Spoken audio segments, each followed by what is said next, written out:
there in the internet world or pod world. However you're listening to this, hello. How are you doing? I hope you're doing wonderful.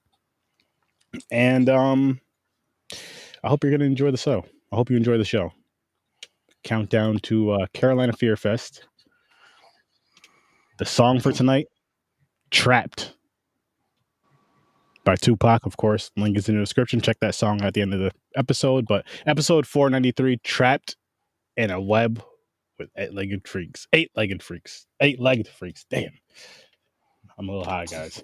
And it's not a hentai either. So just to make it very so if you were expecting that, you can, Yeah, it's not one of those dark web, and Yeah, you'll find that in places. Yeah. Trust me, you can find that in places. Oh yeah, it is not that hard to find.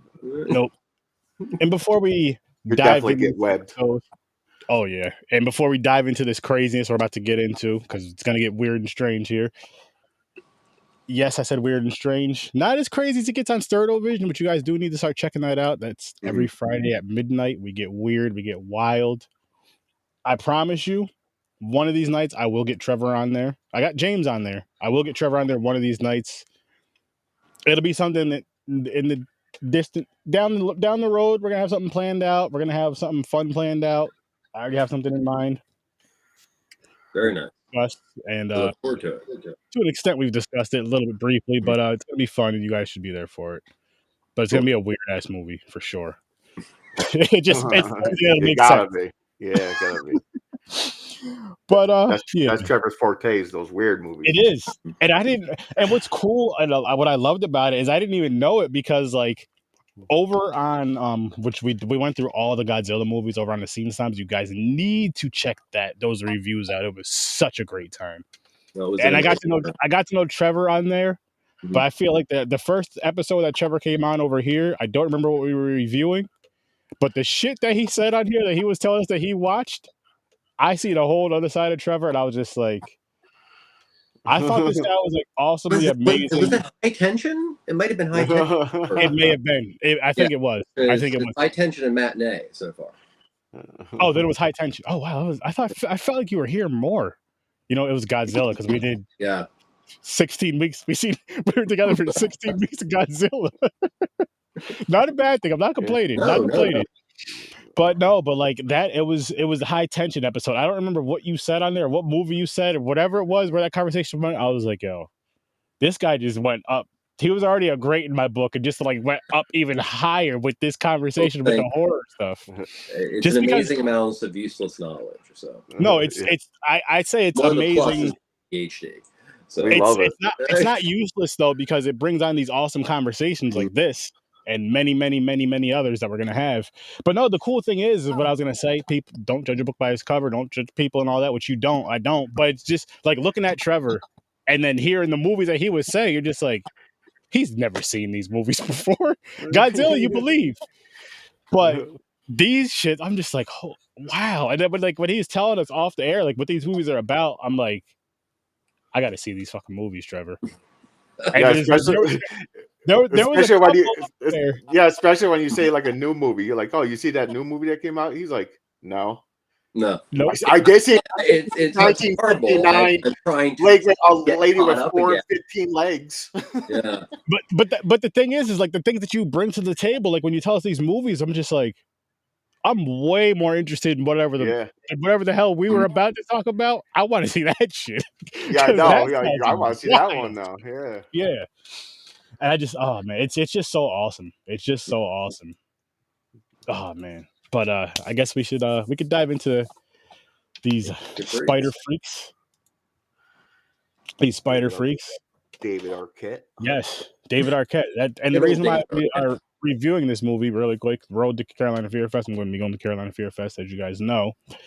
And David Arquette is going to be there. And he was in this movie, so reviewing this movie. But let's kick this one off. Oh shit. I'm so rude. How the fuck are you guys doing?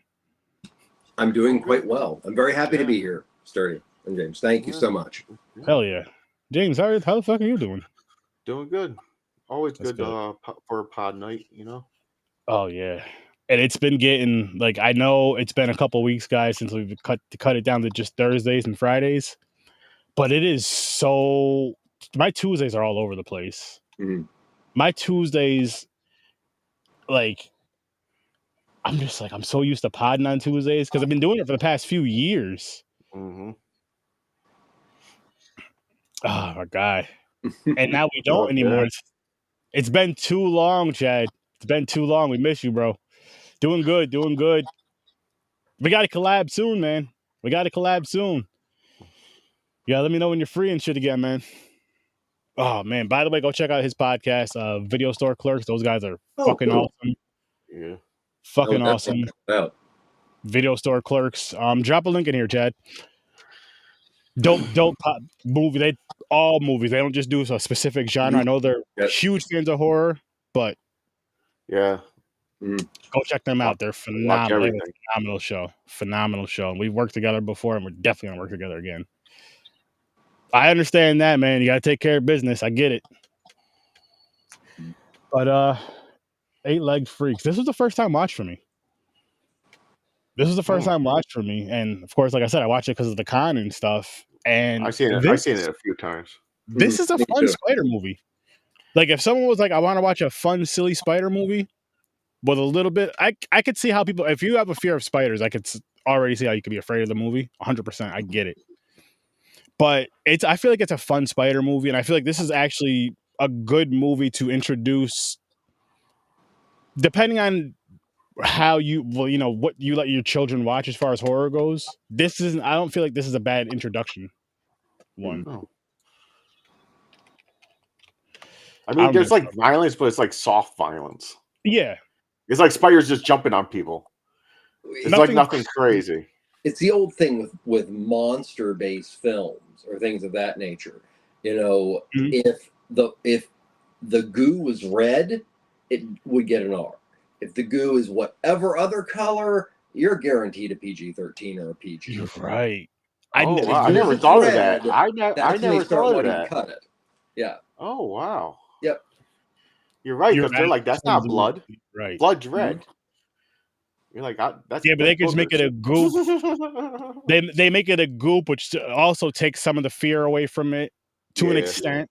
But also, I mean, in a weird way, could for some people, it can make it more... Well, the thing is, more everything don't have red blood. That spider could have had green blood, you know? True. Go check out that YouTube channel. It's definitely a fluid-heavy film. And it was. A lot of spiders are getting killed. A lot of green goop. Cool to see. You know, it is one that I would recommend. I've seen it at least 3 times. I watched it again. I saw it in a movie theater, and it just didn't do a lot for me at the time. I rewatched it, and then I rewatched it again for this. The second viewing was much more entertaining. You know,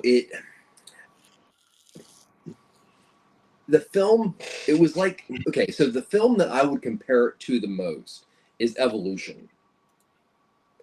It gave me the same kind of feel.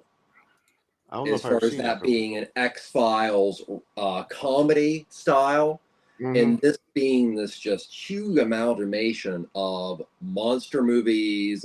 There are so many references in the film. It's utterly crazy.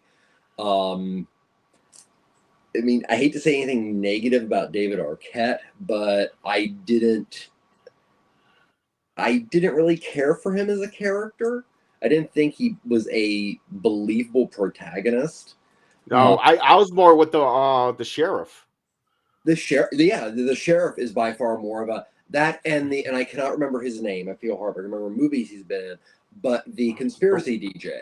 Oh, the one in the trailer. He was the best character in the film. Yeah. He was the most fleshed out while still being a cardboard cutter character.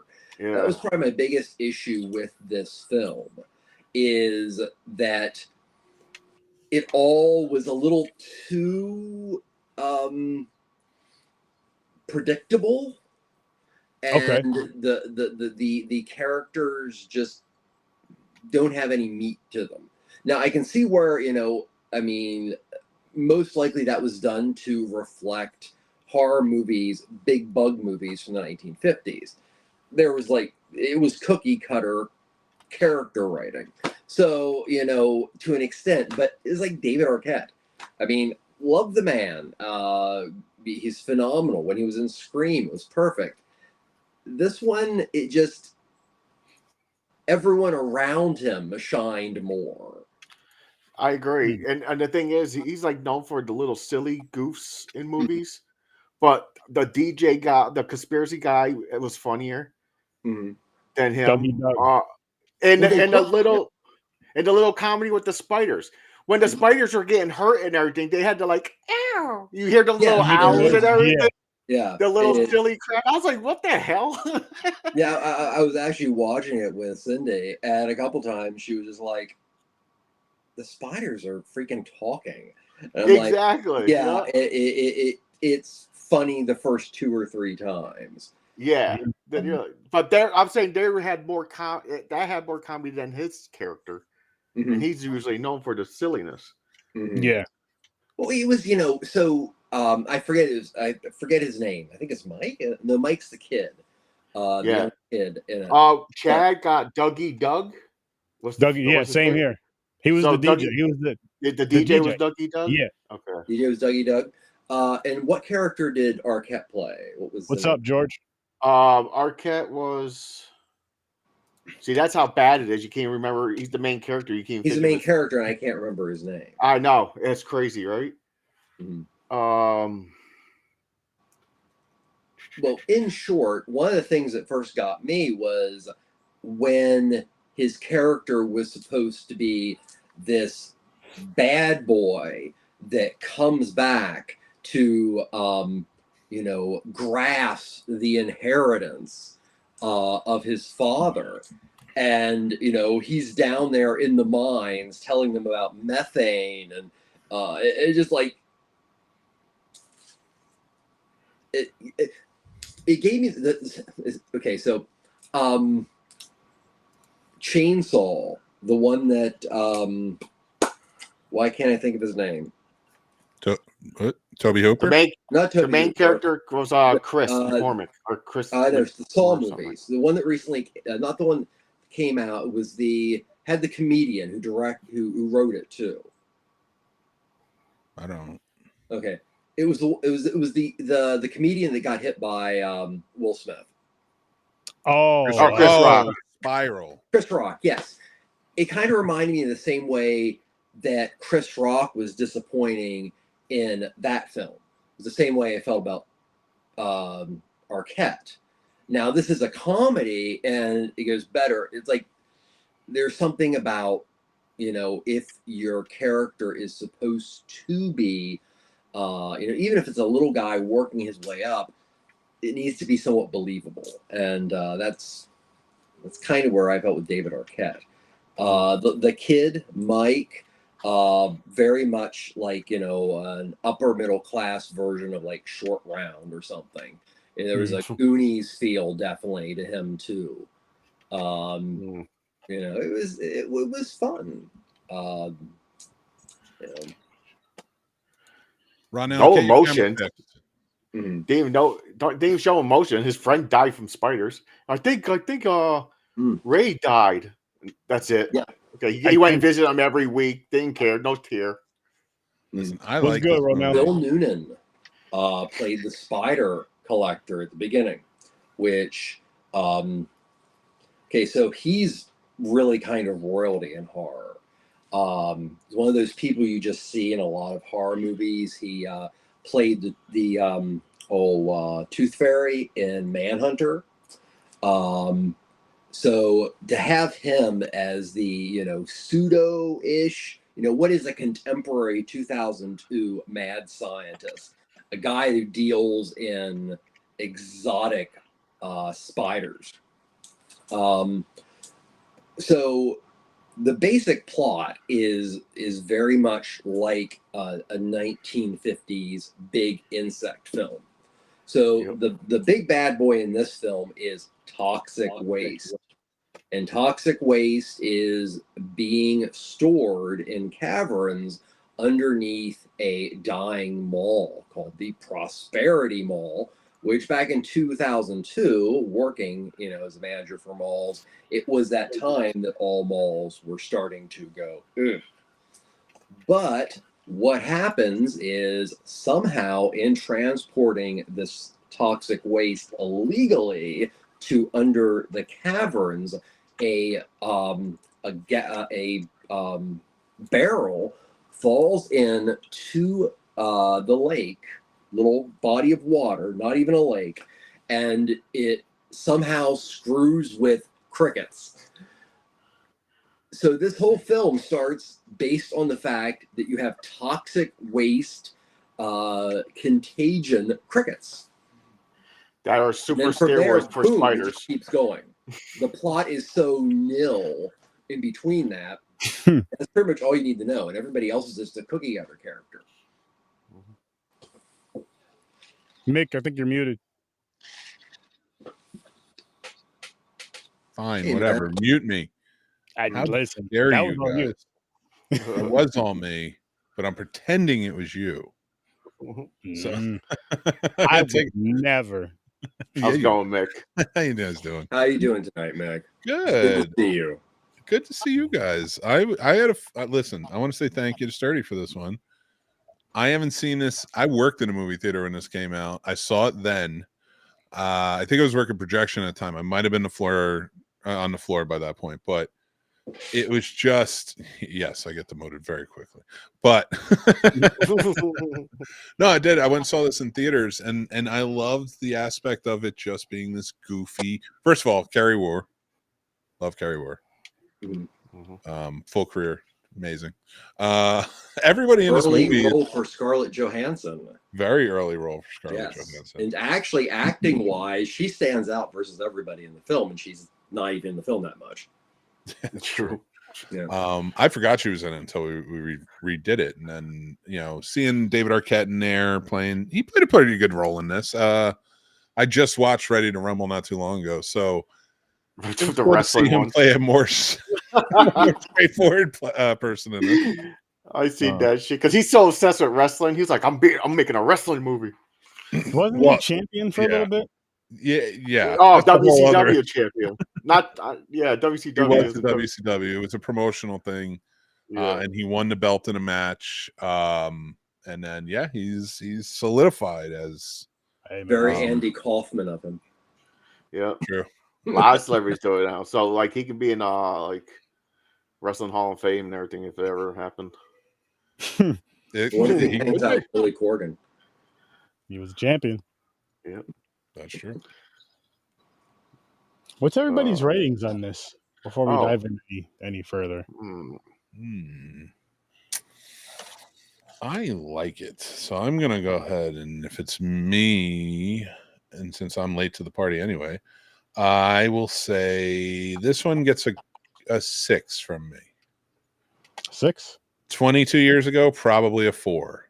Today, maybe a 6. Okay. On your scale. It didn't bother me either. It was entertaining enough. I was like, didn't hate it. I thought I was going to hate it. But this is like the third time I've seen it. So I still holds up a little bit. It's goofy, like Mick said. I'll give it a 6 as well. 6? Yeah. How about you, Trevor? With a 5.5. Okay. And the only reason is, Mick, one of the things that I was talking about is I just could not get behind David Arquette in this film. I just felt he was character-wise as the protagonist. And the thing is, these are not very interesting characters. They're supposed to be cookie-cutter characters. But his was the least convincing, in my opinion. I mean, everyone else seemed to be shining around him. So I will say this about David Arquette. And I realize I'm a little biased because, with CFF coming up and working with it. But I've always liked seeing David Arquette show up in a movie.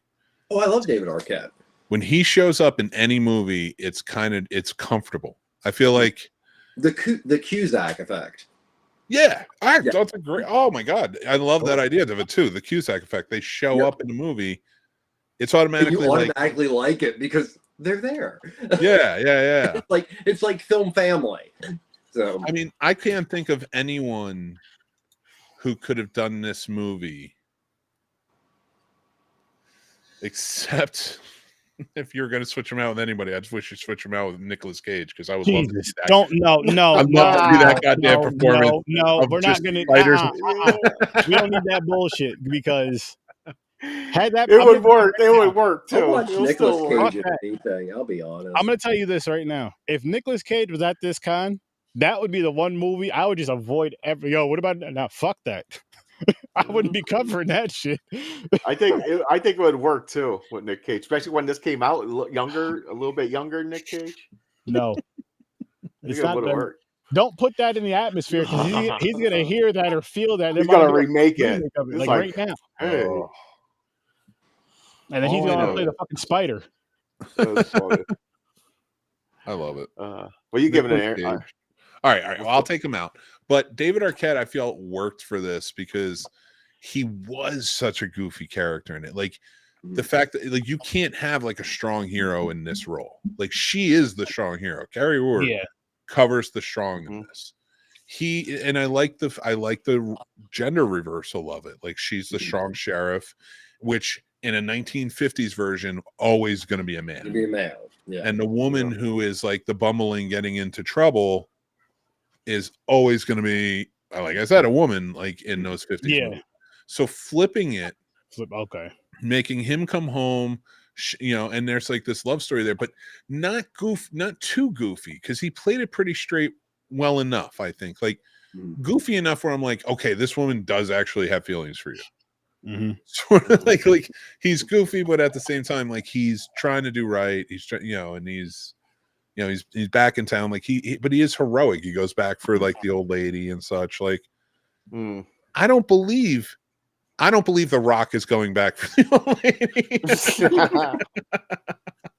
I believe David Arquette is. He's like, fuck that old bitch. He brought bottom of flip this 30, tag a minute, because I do believe David Arquette will save anyone over The Rock. I did believe that too. Yeah. Dave Arquette's lucky he's not still champion, or I would challenge him for that belt. But I'll go to CFF. Listen, David Arquette, I want to tell you this. I give this movie a 5.5. I had some laughs with it, had some fun with it. I was going between a 5 and a 6. And I'm just going to go with my guy Trevor. He's right. I'm going to go with 5.5. I'm not saying you guys are wrong. I'm just saying I agree with Trevor. That's all I'm saying. You went backwards? Backwards from what?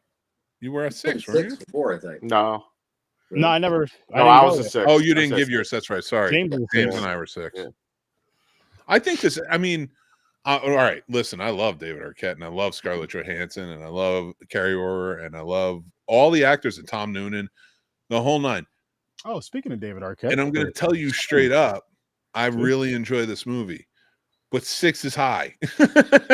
So if anybody's like, well, that's an 8 movie, you're mad. I don't care. Yeah, exactly. I agree. I was saying that I'm usually stingy on scores, and you're right, Mick. A 6 is high for me because usually, like, the movie's just okay. Okay is 5. If this you get above okay, you're like, hey, take it. That means I recommend it. Watch it. It's a 6. You could, watch it. With you saying that, Mick, I believe that, and I get that because I have so many nostalgia movies that I give points that some people say they don't deserve, but fuck those people.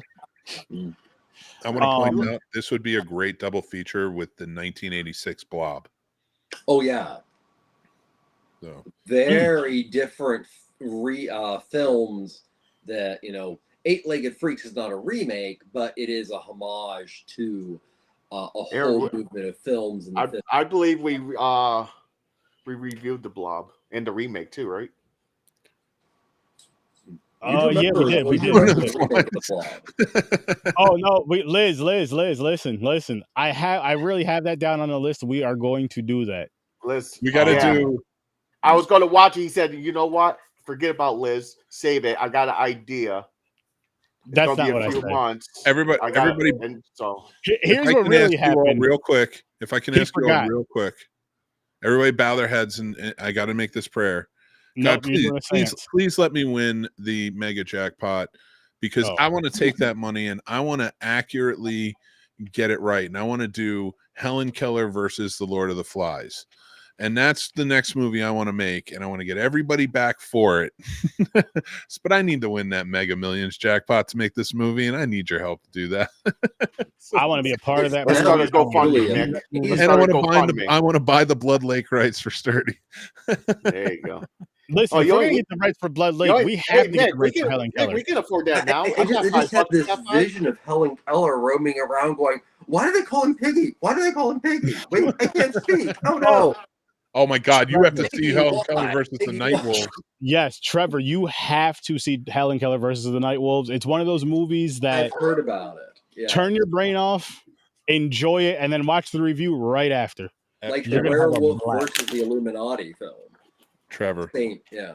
If there's ever a movie that I'm begging you to watch. Not just Trevor, everybody out there. You know what I'm going to do for you guys? You know what I'm doing for you guys? Right? I'm gonna go find it right now, and I'm gonna post it in my. I'm gonna post it in the thing because why does that? A bonus content. My wife just gave me spicy jalapeno cotton candy. Nice. That, and I love it. I thought it was a flashlight at first. I don't. I'm gonna try and see what it tastes like. That's fair.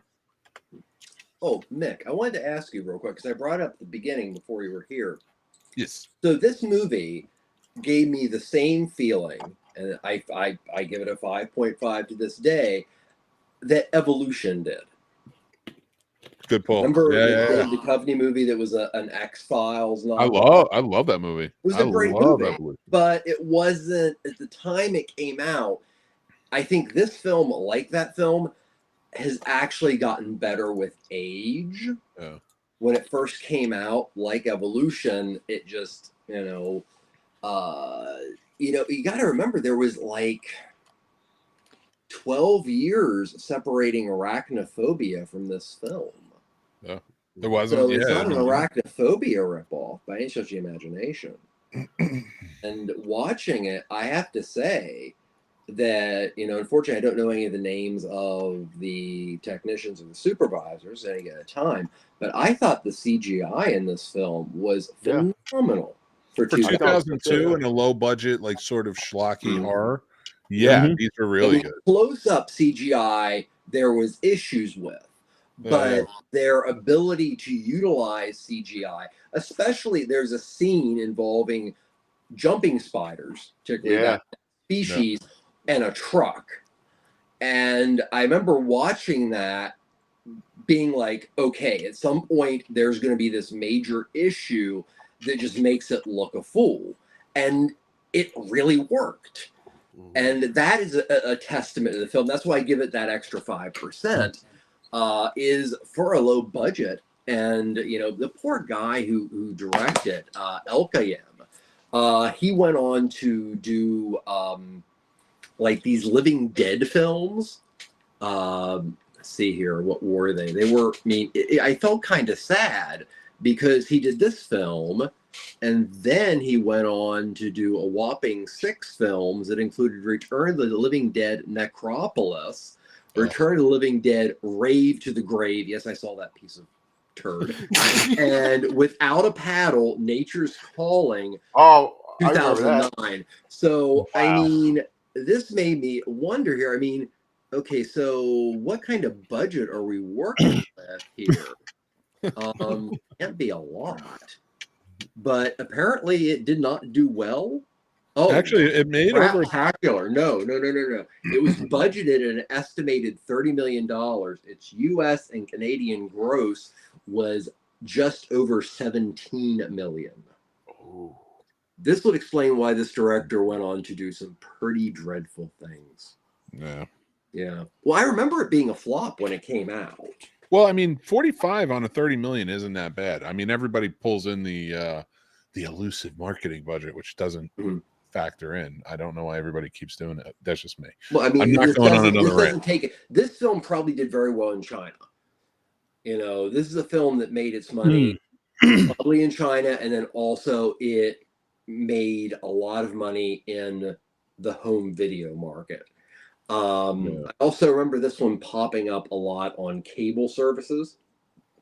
Yeah, so, all the time. That's a shame. The Elkayem, the director, really has not been able to see the fruits of his labor. It was just, when your U.S. and Canadian gross was 17 million versus 30 million, you become, Hollywood fodder. I know, because Hollywood sucks. Yeah. I'm sorry, but it still drives me nuts that I remember I was talking to Jonathan when Jonathan Frakes was on. When Jonathan Frakes was on the show, and I had asked him about that because he did the Thunderbirds after he did Clock Stoppers. Well, first I asked him about Clock Stoppers, and he goes, "That's the one that was like his big one that they were really banking on. It didn't do as well." And then he did the next one, and he said that's what put him in movie jail. This man directed 2 of the biggest Star Trek movies and the highest grossing. Directed countless television episodes of that are widely considered some of the best episodes of the shows. And then he did Clock Stoppers, which I'd argue is a pretty good movie. It's a really good kids movie, and I don't understand why people don't like it, with great visual effects. And Thunderbirds was fine. And because Hollywood is who it was, and especially at that time, which is around the time this comes out, that's why I'm correlating it. You still had this Hollywood jail, they'll never make any money. They did it the first 2 Star Trek movies made a ton of money. Clock Stoppers made its money back. How are you going to go off of one flop? And they did that with so many directors that we miss out on today.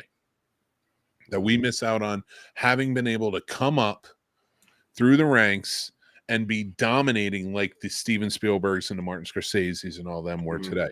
Imagine all the great, a horror film like this coming out, more and more stuff like this coming out. I blame Hollywood, and I blame the people not going to see it in America. Our Corman is Lloyd Kaufman. Well, my Corman's Corman. That's a lot. Corman, these, right now they're like the dinosaurs of, the new wave of American cinema. But most of them had worked in some way with a Roger Corman or Samsey Arkoff or whatever. And it was a system in which you did the work, and if you showed promise and if you delivered, especially if you delivered good and money-making, they'd make sure your dream project would happen. The only person I really know who does that, but on a really, really low-budget way, is Lloyd Kaufman. We wouldn't have James Gunn without Lloyd Kaufman. But you got to remember what Lloyd Kaufman is selling and what he wants. There's no nuance like Corman, Boxcar Bertha. It's an exploitation film, but it's also just this amazingly written American film. So, the Hollywood system, it's what it is. It is what it is. You're absolutely right. That's why it is expendable. It is the capitalist area of cinema. Mm-hmm. So sorry I had to bitch about that, guys, but I really you're good. I felt like I agree with you. That's why I've been I've been liking a lot more indie and foreign movies. Yeah. More than Hollywood movies. So right here, real quick, this is the movie for next week. Yeah, next week, Bloodthirst. Mm-hmm. It was the last movie on the wheel, so there was no point in spinning the wheel for it. But so it'll be hopefully a fun one for us. And then, guys, listen, people out there, listen. I got to show you something very important. This is why you need to watch this movie. I'll explain it.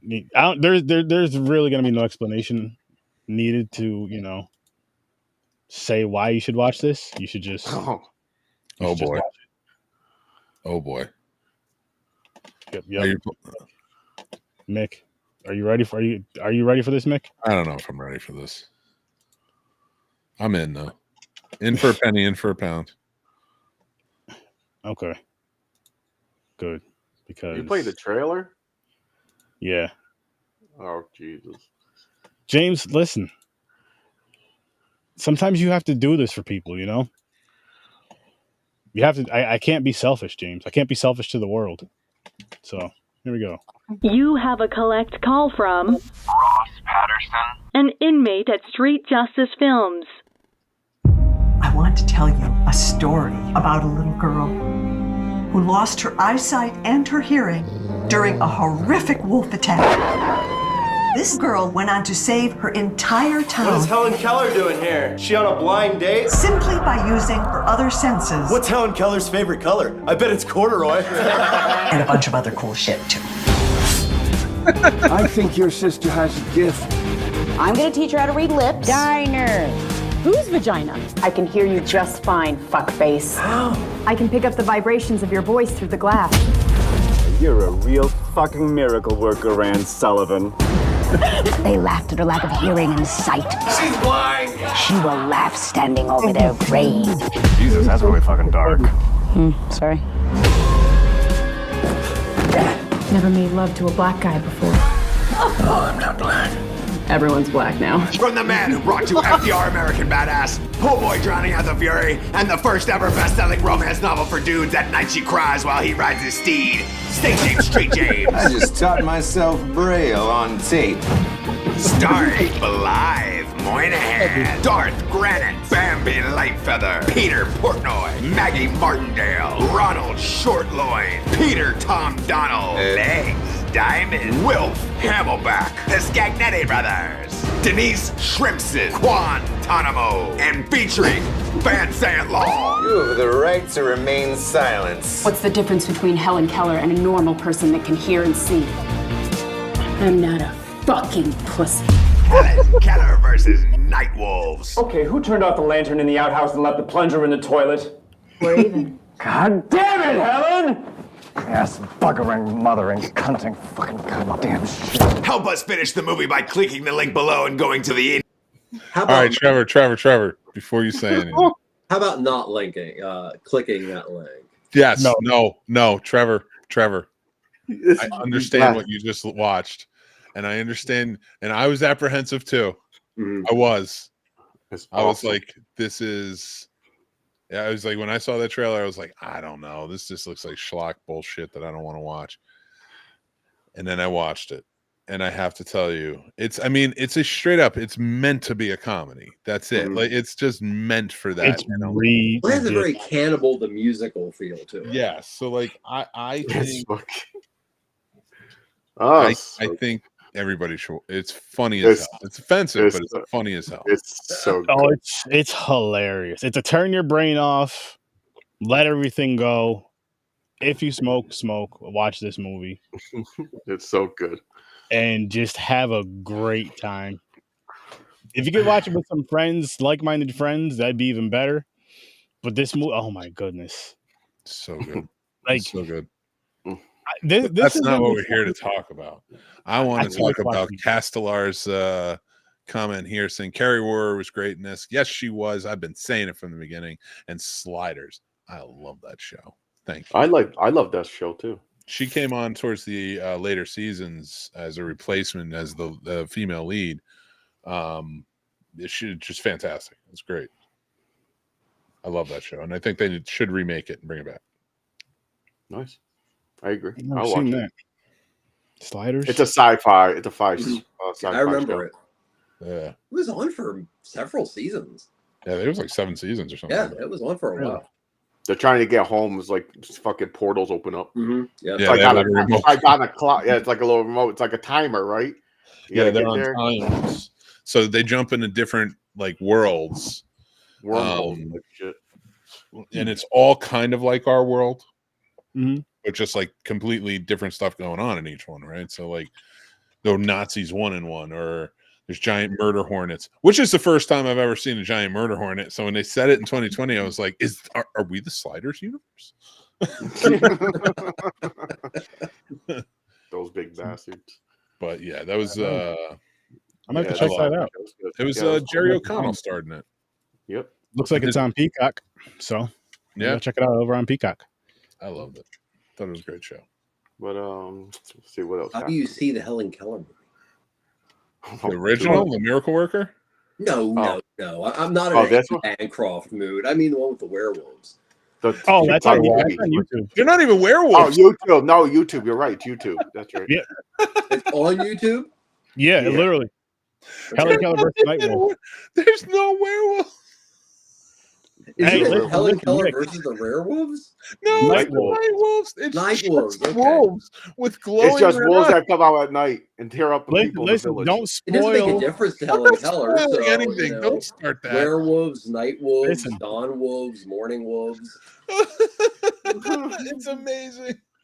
It is an amazing movie. Like it's one you're not gonna forget. You don't have to worry about vampires. I feel the sun on my face. I was mad too because in the first few seconds you see the night wolves and you're like, they're not werewolves, motherfuckers. Yeah. And then you watch the movie and you're like, I don't care. This is great. The night wolves are perfect. If they added werewolves, it'd make it worse because there'd be dialogue taken away from this awesome actors. It was just why it was so fun, and it was one of those movies to where, like, if it wasn't as hilarious as it was, a lot of those scenes would have been way too long. But I swear to you, I was laughing. I mean, I was watching with these guys, but still, even when I was watching by myself, I was laughing the whole damn time.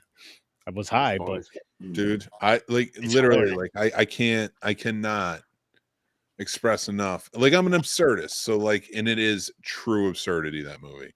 That's why I say it's like, don't go into it thinking like there's stories there. There's actually a thin story there that works. And how does that compare to, say, like Abraham Lincoln Vampire Hunter? Better. Okay. Because that huge amount to be better, but true, but it's like vastly better because they added comedy to it. Oh, and good. Yeah, that's a plus. Yeah. And good. And the thing with the comedy is, it's like that stuff that you're gonna laugh. It's the stuff that, some of it is stuff that people say you shouldn't laugh at, I guess you would say nowadays, because but it's fucking hilarious. I mean, you heard the guy say he learned Braille on tape. Yeah, that's what we won Trevor over. That's what Trevor's like, I'm watching this. James St. James or whatever his name is. Oh my God! There's gonna be a surprise in this movie for you, Trevor. That's gonna pop up randomly a few times. You're just gonna be like, "Oh yeah! Oh my God!" Don't tell them what it is. I'm not. I'm glad they didn't show it in the trailer, but it was just random, weird, and hilarious. And it, like, after you watch the whole movie, you're just like, I don't know why, but I'm glad that was in there. Yeah. Well, I'm like Mick. I'm an absurdist. So it's absurd. You're like, what the hell does that have to do with the movie? It does it well. I love it. It's great. Yeah. It's so stupidly absurd. But anyways, eight-legged freaks. Yes. Enough about It's Helen kind Keller. of absurd to begin with. I thought the giant tarantula was pretty cool. It's like they were like talking to each other. Like the tarantula, I got the door, guys. Just ripping the door off and backs up and lets them all in. It's like he's the freaking boss.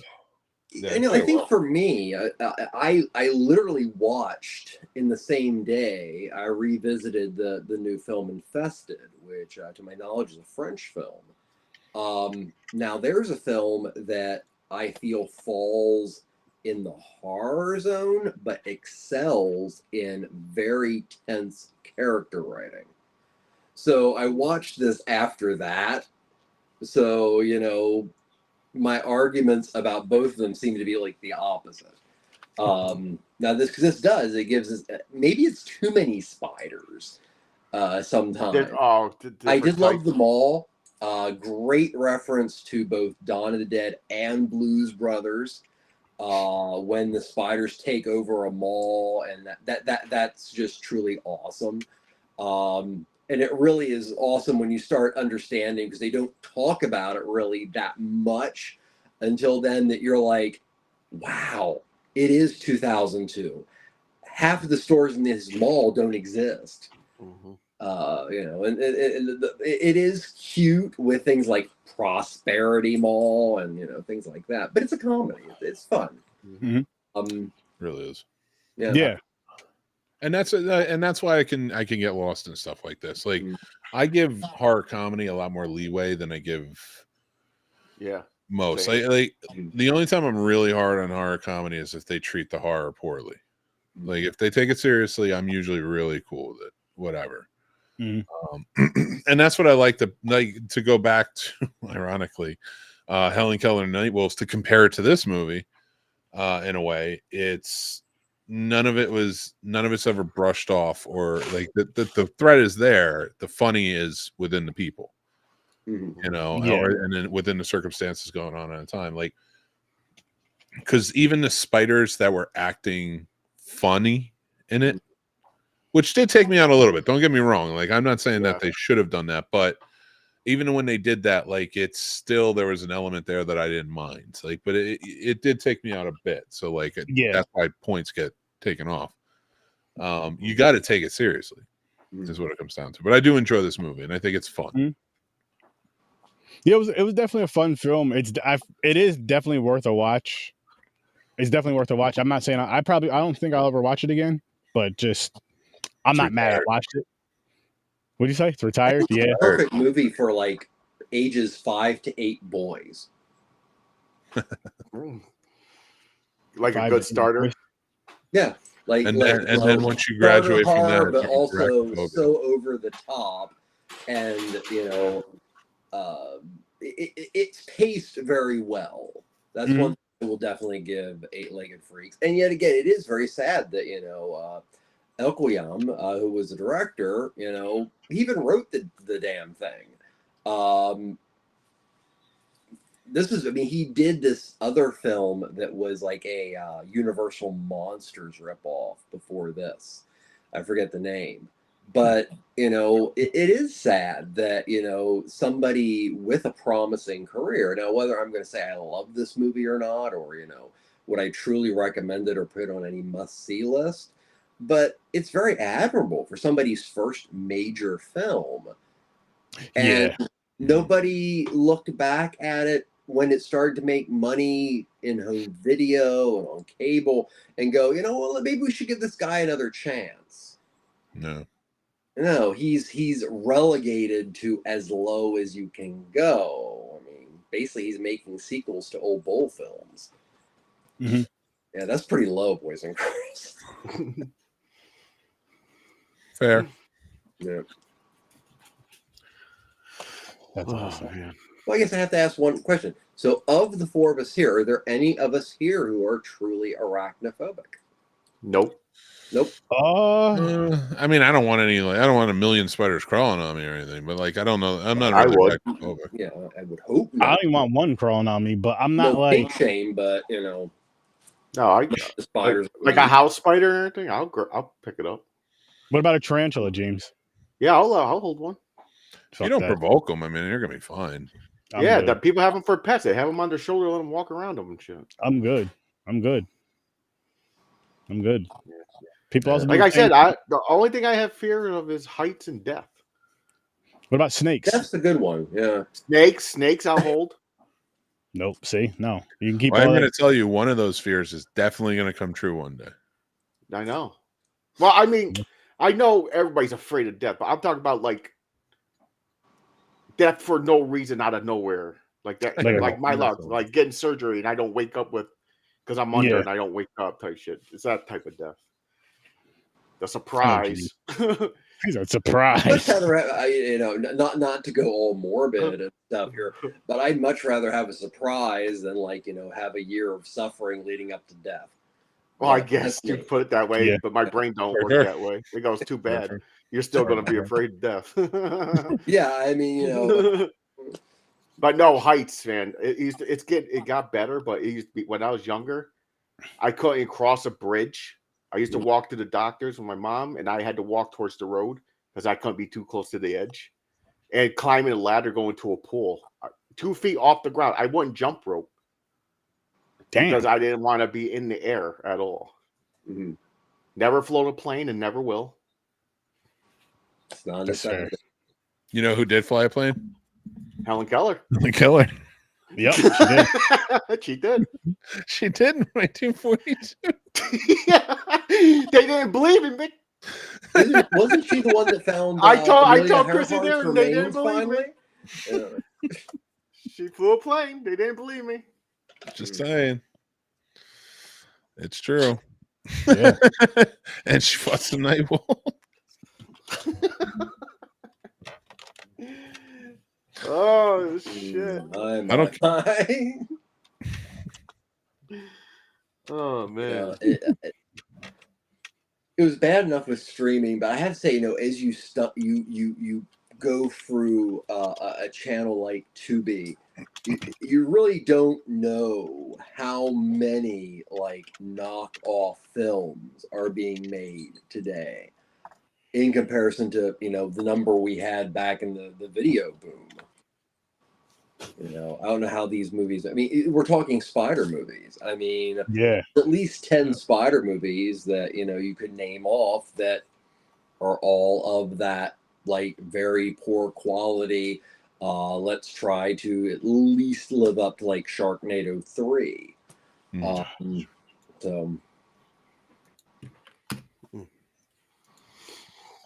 Helen Keller, she flew a plane. Yo, she did something no one else will ever do. That's some shit. That's an amazing feat. Lots of things you'll never do. Yeah, well, I'm a good person. And she also believed in eugenics. Well, listen, we like the Helen Keller from the movie, from the Helen Keller versus Nightwolves movie. We don't like the real one. She's frozen with Walt Disney, so. Probably. I don't know about it. She also has a song out. Aaron heard it. Remember that song, Aaron? Yeah, I shared one in the group, I think, earlier today. Let me, baby, one more time. No, she did. She had a cover. She did a Careless Whisper cover. It was beautiful. Yeah, Careless Whisper. It was beautiful. Sorry. Pull it up, Aaron. Pull it up. I can't on here. I'll have to do it after when the show's over. I'll pull it up. Oh, so okay. Listen. Helen Keller did experience flying a plane in 1946. Yeah, we know. We figured it out. I thought it was 42. She flew the skies. She flew the Connecticut skies. That's beautiful. So she flew. You haven't listened. Well, she don't know if it's beautiful because she couldn't see. No, I know it was beautiful because I was in a plane before. I could see. I looked out the window. Oh, I was about to say you're lucky you tried to rub it in her face and everything. No, she could rub it on her face. She could brag to us that she flew a plane. I don't know how she'll brag, but she could brag to us that she flew a plane. Oh God! A lot of elaborate signing. Very elaborate. You just have to catch her doing this one day. That'll just be her bragging. Just her just walking around like this. She's probably just feeling around like, look, she's doing that plane bullshit again. Trip her. I don't know. We went off the rails with this movie, guys. Yeah, 8-legged freaks. That's what bringing it. Well, thank you so much for having me. Was there something you wanted to share? Yes, he does. Yes. And you know what? I want to talk a little bit about where 8-legged freaks fits in as far as the spider film, and of the films that are either of giant monsters or you'll see in almost any kind of fantasy realmed horror like Fulci and things like that, spiders are used because they're almost definitely, if you took a poll, probably within the top 5, not top 3 phobias of most people. So they make for great fodder for fright films. And I wanted to bring up a few that I thought were pretty cool. Now, this first one, Spider Woman with Basil Rathbone, is actually a Sherlock Holmes film. And it's about a woman who kills people by placing poisonous spiders near them. Spoiler alert. It's a little different, but it goes back to the idea that spiders are genuinely creepy. They are frightening. It's been used in like a Sherlock Holmes film. So, and then the next one is the one that is most relevant, and that is the Jack Arnold film from roughly, I think, around 56, Tarantula, which is exactly what it is. It stars the main man of almost a majority of the major atomic scare, Red Scare films, John Agar. And it has a mad scientist, and he's trying to save the world by making everything big. And, a tarantula gets out and, well, it does what a big tarantula does and, destroys things. But it's an excellent film in that canon of 1950s monster films. The next one is actually The Spider, which this one actually, yet again, I think it was around 1958, is yet again it was produced by Samuel Z. Arkoff. It is a 1950s big monster, aka whether it's Atomic Scare or Red Scare. But this film is cool because it also takes place underground, and the spiders are underground, like Eight-Legged Freaks. And then the last one is not necessarily a great movie, but it's got my man William Shatner in it, and I gotta give him love. This came out in the 1970s. Kingdom of the Spiders. William Shatner plays a local vet, and these tarantulas just go crazy. And there's all kind of wonderful scenes in which you have William Shatner covered in tarantula. So I just wanted to bring up those films as if Eight-Legged Freaks, brought you into a mindset of, well, what came before? What are some other cool spider movies? We have to do a shout out to Arachnophobia from 1980. That is a truly amazing film. And actually, Sturdy, we talked about a film before that's kind of like Eight-Legged Freaks, and I think did it better. And that was Joe Dante's Matinee. Joe Dante's Matinee takes the homage to late 1950s, 1960s cinema. It's funny, and it's a really tight film. Kind of what they were trying to do here with Eight-Legged Freaks, but it never, solidifies like Matinee. But both of those films would make a very good double feature if you're talking about, let's make it a triple feature with Ed Wood. I think would be a great triple feature. Nice. That'd be cool. Yeah. Listen, I'm not arachnophobic, but I ain't about to be going on no bender or watching spider movies. Unless it's Spider-Man. No. Was it Giant Spider Invasion? I got through 15 minutes of it and I fell asleep. It was so dreadful. You got one spider movie out of me this year. See, now I'm gonna go down a weird rabbit hole and watch a bunch of weird spider film. I love it. And oh man, I can't wait now. Appreciate that. That's a lot. No, those are some great titles too. Especially Spider Woman.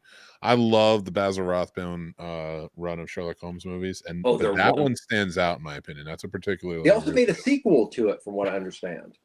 Really? Yeah, I think it was. I figured they were all sort of sequels, but I didn't know there was like a direct. It's like Revenge of the Spider Woman. I like it. Nice. Well, thank you guys so much. Yeah, I have put on that weird rabbit hole of spiders now. Not right now. Grab the raid. So I like that. Grab the. Ooh. All right, we're gonna. You know what? I gotta say something to these guys and jot something down, but I don't want to say it out loud yet. So listen, go check out all of our socials, people, please. CFF is coming up very, very, very soon. Link is in the description. And my advice to you for today is drink more water. It's getting hotter out. Drink more water. Not telling you to put down the soda and the beer because you're still going to drink it anyways, but drink more water. Have a great night. Hydration is underrated. It is. Yes. Like if your pee is really dark yellow and smelling, of course, talk to your doctor, but drink a lot of water. Don't do it. You'll get kidney stones, and they suck. See that? It's all about health. Health is wealth. All right, I'm out of here. On that